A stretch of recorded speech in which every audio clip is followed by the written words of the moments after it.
এই দেখো, সকালবেলা থেকে কাজকর্ম কিছু নাই, কি সুন্দর সোফায় বসে বসে ফোন ঘাঁটছে।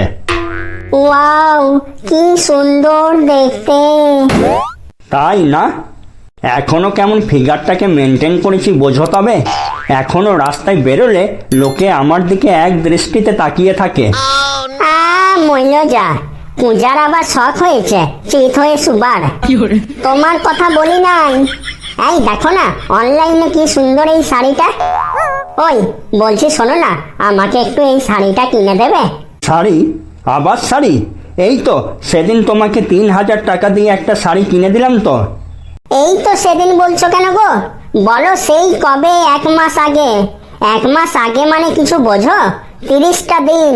30টা দিন মানে 720 ঘন্টা। 720 ঘন্টা মানে 43,200 মিনিট আগে আমাকে একটা শাড়ি কিনে দিয়েছ, আর সেটা তুমি এখন শোনাচ্ছ আমাকে? আজ কতদিন পর শখে তোমার কাছে একটা শাড়ি চাইছি, তাও দেবে না? আর কত শাড়ি নেবে? আলমারিতে কি আর জায়গা আছে? এই শাড়িটা খুব সুন্দর দেখতে, আমার খুব পছন্দ হয়েছে। দাও না গো, দাও, কিনে দাও এই শাড়িটা, দাও প্লিজ। কত দাম শাড়িটার? দাম? দাম বেশি নয়, এই মাত্র 5,000 টাকা। 5,000 টাকা? বাবা গো, হাতে টাকা নাই বলে 6 মাস ধরে মাছ ধরার জালের মতো ফুটোওয়ালা জাঙ্গিয়া পরে ঘুরছি, আর ওনাকে এখন 5,000 টাকার শাড়ি কিনে দিতে হবে? হ্যাঁ, যদি একটাও শাড়ি না থাকতো তাহলে মেনে নেওয়া যেত যে একটা শাড়ি কিনে দিতে হবে, কিন্তু শাড়ির ভিড়ে আলমারিতে হাত ভরার জায়গা নাই, তাও ওনাকে শাড়ি কিনে দিতে হবে? কালকে একটা নতুন আন্ডারপ্যান্ট বার করব বলে একবার আলমারিটা জাস্ট খুললাম, বাপরে বাপ, কি দেখি!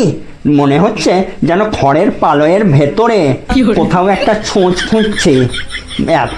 এত শাড়ি, তবুও কুলাচ্ছে না। ফোনটাকে নিয়ে সকাল থেকে বসে না থেকে কাজবাজগুলো করো গা, রান্নাটা চাপাও, আমি তাড়াতাড়ি খেয়ে অফিসে যাব। যত সব সকাল থেকে টাইম পাস করছে।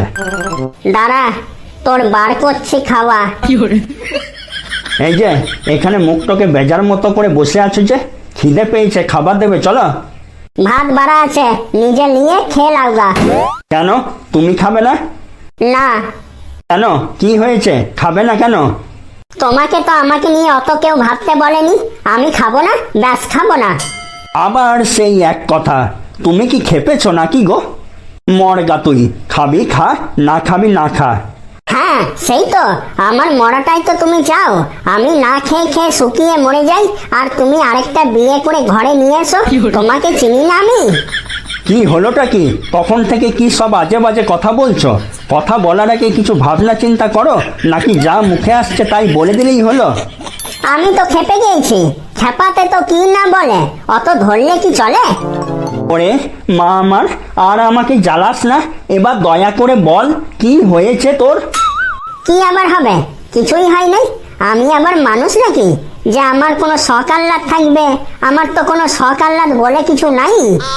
ও, এতক্ষণে বুঝলাম, শাড়িটা কিনে দিই নাই তাই এত রাগ দেখানো হচ্ছে। দাঁড়া দাঁড়া, দিচ্ছি তোকে টাকা। এই নে, যা নষ্ট কর গা, যা টাকাগুলা দিয়ে যা ইচ্ছা কিনে লেগা যা। তুই কি আমাকে ভিখারি পেয়ে গেছিস নাকি? তোর টাকা তুই রাখ গা। তুই কি আমাকে রাস্তার কুকুর পেয়েছিস যে তুই আমাকে টাকা ছুড়ে দিবি আর আমি ন্যাজ নাড়াতে নাড়াতে তোর পিছনে চলে আসবো? দরকার নাই তোর টাকার, তোর টাকাতে আমি ইয়ে করি, বুঝেছিস? কত ভালোবেসে, কত আবদার করে একটা শাড়ি চাইলাম, আর ও কিনা কত ট্যাক ট্যাক করে, কত খোঁটা দিয়ে আমাকে কতই না কথা শুনিয়ে দিল। তোর শাড়ির আমি ধার ধারি নাকি? আমি যদি বাপের বাড়িতে একবার ফোন করি না, এক্ষুনি এখানে 1 লরি শাড়ি নামিয়ে দিয়ে চলে যাবে, বুঝলি তো?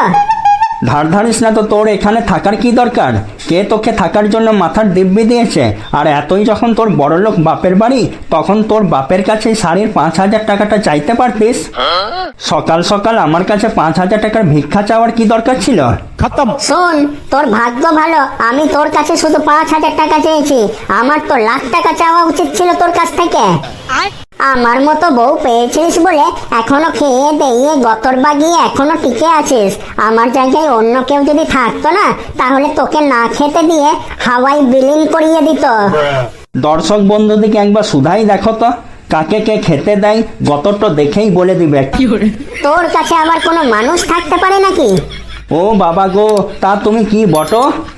অজাত কুজাত কোথাকার, থাক তুই একা, আমি চললাম। আর কোনোদিন আমি তোর কাছে আসবো না, তোর ওই মুখটা আমাকে কোনোদিন দেখাবি না, বলে দিলাম। বাপ রে বাপ, জীবনটাকে জ্বালিয়ে মারলে। কি দেখছেন তো বন্ধুরা, একটা শাড়ি কিনে না দেওয়াই কত ঝামেলা। তাই আপনাদের গিন্নি যদি শাড়ি চাই, কোনো তর্কাতর্কিতে না যেয়ে মানে মানে টাকা ধরিয়ে দেবেন, না হলে দেখছেন তো হবে আমার মতো অবস্থা। কই গো, বাপের বাড়ি যাওয়ার আগে খাবারটা বেড়ে দিয়ে যেও, খিদে লেগেছে খুব।